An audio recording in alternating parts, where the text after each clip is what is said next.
Hello everyone, I'm Rita Stafford, your certified Bob Ross instructor. This is your pre-Bob Ross painting event setup video, and I'll be showing you everything you need to know to be able to paint with me on November 12th. Let's get started. First off, we want to make sure you received everything you're supposed to in your Bob Ross painting kit.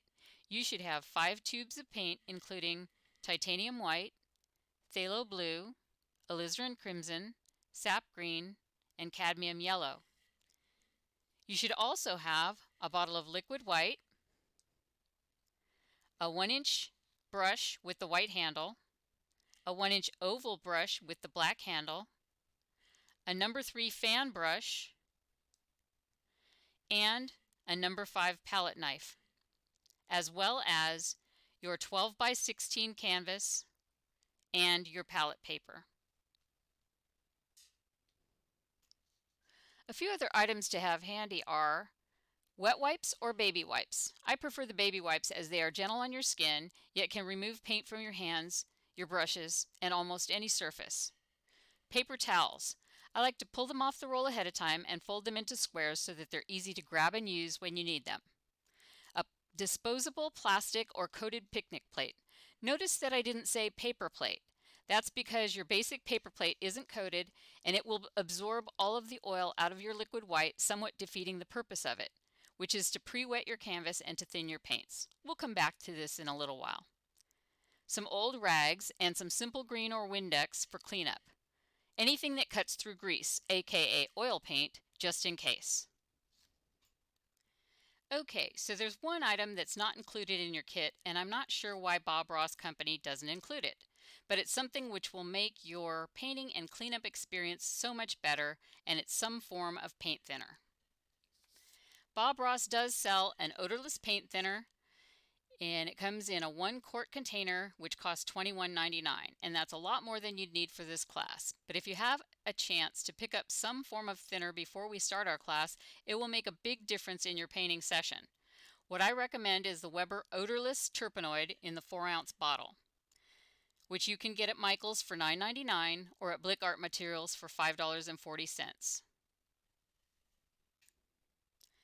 If you prefer a highly effective brush cleaner and conditioner that is specially formulated with organic ingredients to be non-toxic and non-flammable, then I recommend Weber Turpenoid Natural. The smallest container that this comes in is an 8-ounce bottle, and it's available at Blick Art Materials for $9.57 or on Amazon for $16.30. If you don't have time to pick up this item, you may have other items around the house that you could use. Turpentine, acetone, nail polish remover would also work for cleaning your brushes in a pinch.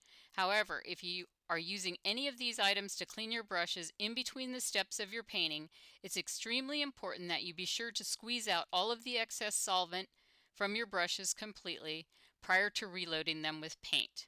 This would be where Bob would beat the devil out of his brushes. That's a good way to get the excess thinner and solvent out of your brushes, but I don't recommend doing that indoors, as it can discolor your carpets and wood floors, as well as making your tile or wood floor surfaces slippery to the point of being dangerous. If you're painting outdoors, then go ahead and beat the devil out of those suckers. If you have thinner or solvent, I recommend having a small lidded container for the amount you will be using. I like to recycle old sour cream or yogurt containers. If you have the narrow size, you'd want to pour about a 1/2 inch deep of thinner into the container. For the wider container, a 1/4 inch will do. Another important item to note is that even if you're using odorless thinner or solvent, you want to keep a lid on it when you're not using them, as the fumes can make you dizzy after a time and you won't even smell them. The Weber Turpenoid Natural does not cause this problem. If you have an apron, that's great, but be sure to wear some old clothes that you wouldn't mind getting paint on, as even the most seasoned artists can drop a fully loaded paintbrush into their laps, and oil paints can stain clothing. Now let's get ready for your virtual Bob Ross Paint Along event. First, we're going to prepare our palette. I strongly advise putting down a bit less paint than you think you'll need and keeping the tubes handy, as you can always put out more paint, but once it's out, you can't put it back in the tubes. I'm not sure if you got a loose sheet of palette paper or if you got an actual palette pad. If you did get the full pad, go ahead and leave your paper on there and you can just work straight from the pad. That keeps it nice and sturdy. If you only got a single sheet of palette paper, then I recommend taping it to a piece of cardboard like I did with this one. And that way it's a nice sturdy palette for you to work from. We're going to start off with our titanium white, and we're going to put down 2 Hershey's Kiss size blobs of titanium white right there next to each other in the upper right corner. A little bit more.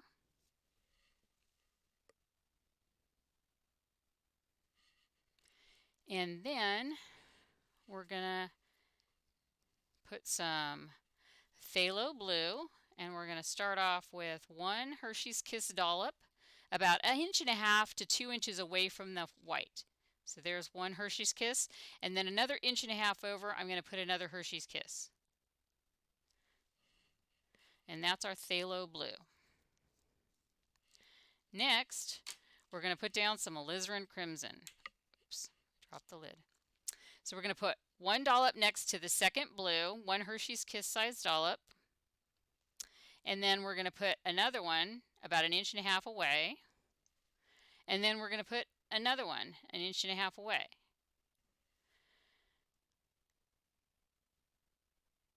And then we're going to put another one, but this time it's just going to be a little tiny chocolate chip worth.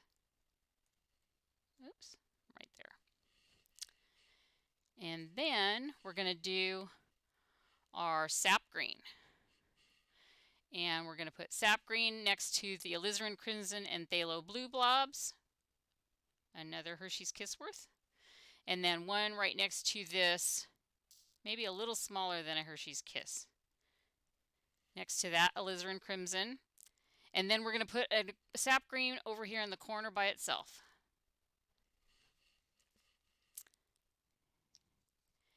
And then we're going to do our cadmium yellow. So we want 1 Hershey's Kiss, a full Hershey's Kiss next to this little red blob. And then 1 Hershey's Kiss by itself. And then 2 more Hershey's Kisses right next to each other. Awesome!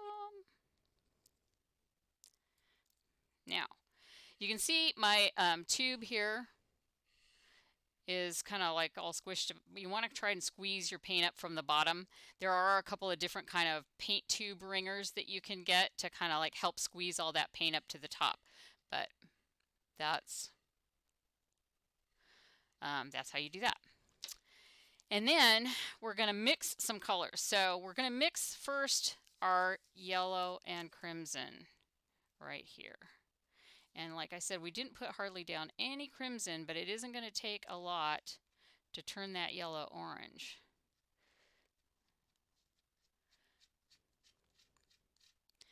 And I'm kind of picking it all up and flipping it over and picking it up and flipping it over. And this is kind of a dull orange because we're using alizarin crimson rather than like a bright red.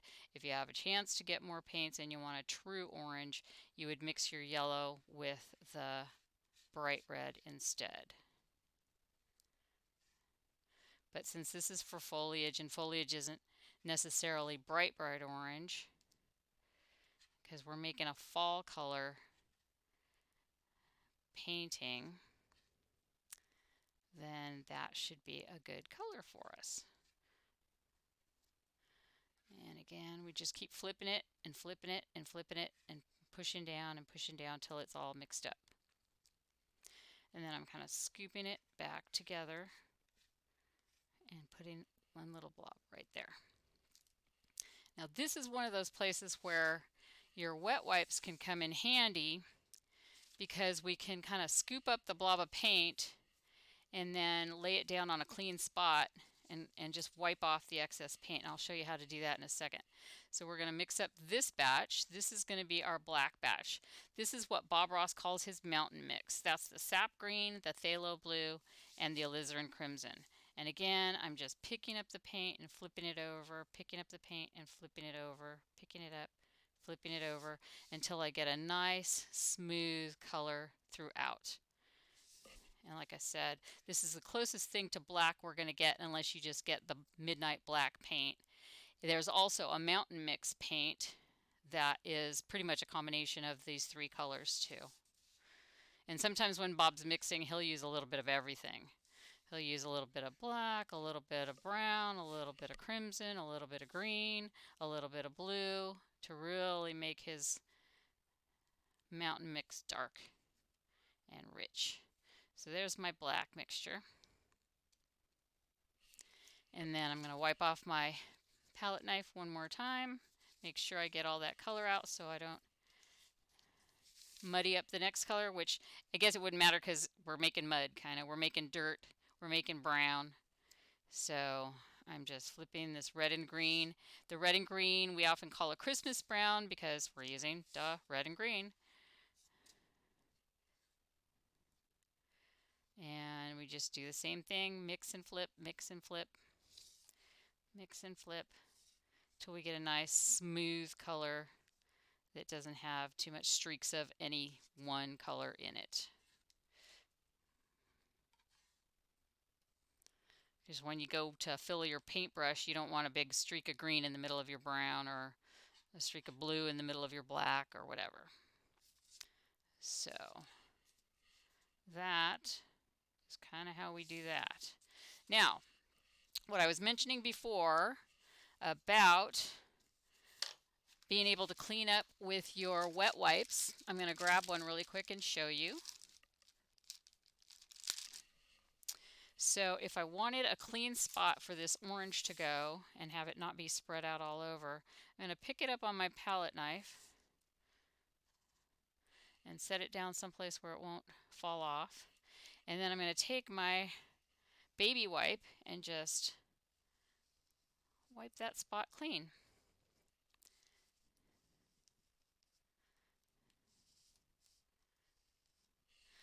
And then I can put my color right back down there. And that way I'm sure not to have any streaks of any different colors because I've already mixed up that whole batch. And I could do the same thing with these ones. I'm going to do the same with my black. I don't want it falling off of there. And then grab another baby wipe and clean up that space. You'd think it'd leave a big stain, but it's surprising how much the baby wipe takes off, right? And the baby wipe is the gentle kind of baby wipe. It doesn't have any chemicals or anything like that in it. And it just pulls it off like that. And then I can lay down my black back in that spot, and I've got a nice clean palette. I'm going to do the same with this one, but I won't do that right now. You get the picture. If you have any questions, please let me know. I'll give you an email address at the end.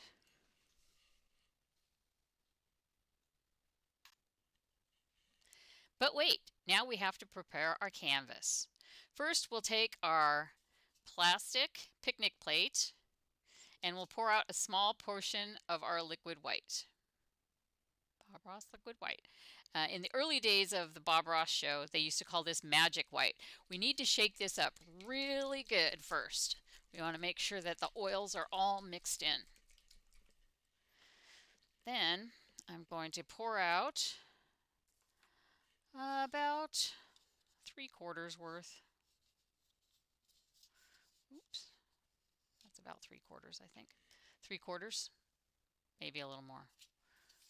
A little blob on a little plate. I might need more. I'm leaving the lid off for a moment just in case I'm going to need more. So then I'm going to take my brush, dip it in there, and I'm going to dab, dab, dab over the surface of the canvas, kind of evenly spread out the liquid white.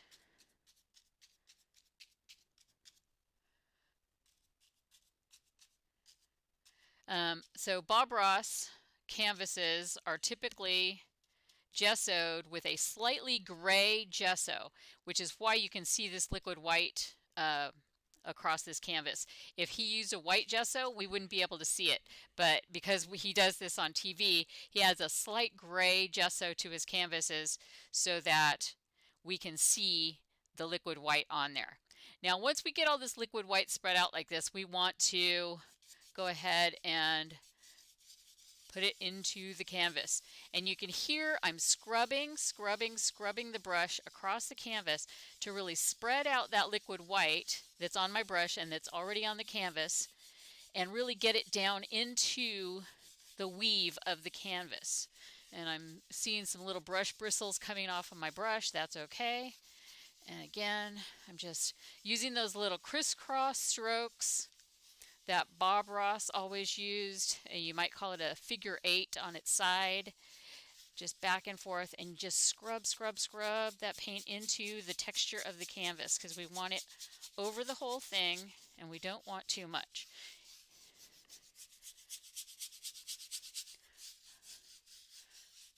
And you can kind of see, even on the camera, you can see there's areas that are lighter and darker. If the darker areas are still showing, that means those areas don't have enough of the liquid white, that the gray is still showing through. And this is where people get their arm workout. I'm switching hands. I'm a righty, but I'll go to lefty on this stuff where it doesn't really matter too much. And then again, I'm just looking at all the spots where it looks like it's either too white or still a little gray, or if there's any little bristles that I can just brush across them and get them back out. Bristles that came off my brush, like right there is one, and you can just brush it off with your brush and brush the brush on a napkin or a paper towel. And I'm thinking that looks pretty even. Now I'm going to do a nice across the canvas strokes all the way up and down, and then I'm going to do up and down all the way across, just to make sure it's nice and smooth. Now, to check to make sure if we have enough liquid white and not too much, we want to look at the canvas, and we're going to take our fingers. We're going to hit index finger up in that corner, middle finger there, ring finger down in the other corner, pinky over here, thumb in the middle. Now, if I can see my fingerprints, I don't know if you can see that with the light. You can see my fingerprints. That means I've got about the right amount of liquid white on there. If there's so much white on my fingers that I can't see my fingerprints, then I've got too much. And if I did that, then what we would do is we would take our brush and wipe it out in a paper towel really good. And I'm doing this in the air so you can see, but if I do it on a surface like my table, I can really like brush the brush against the paper towel to get all that excess liquid white out. And then I would go back to the canvas, and I'm going to go back anyway because I'm going to scrub out my fingerprints. And I know that I have enough on here because I could see my fingerprints. If you can't see them because there's not enough paint, or if you can't see them because there's too much paint, then we know we need to either put more on or take some off by what I'm doing was cleaning off my brush first on a paper towel. And again, I'm just using my brush on the table surface across the paper towel like this, and then flipping it over across the paper towel like that. And then I would go back in and brush across the entire canvas again to either take more paint off or dip it in the liquid white again if I wanted to put more on. But I think it's just about right. I had that good showing of my fingerprints on the with the liquid white.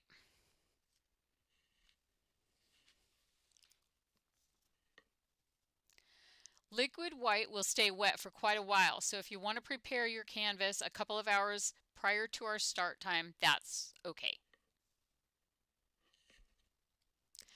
I do have some liquid white left on my little plate, and that's okay because we can use this later to mix in with our paint.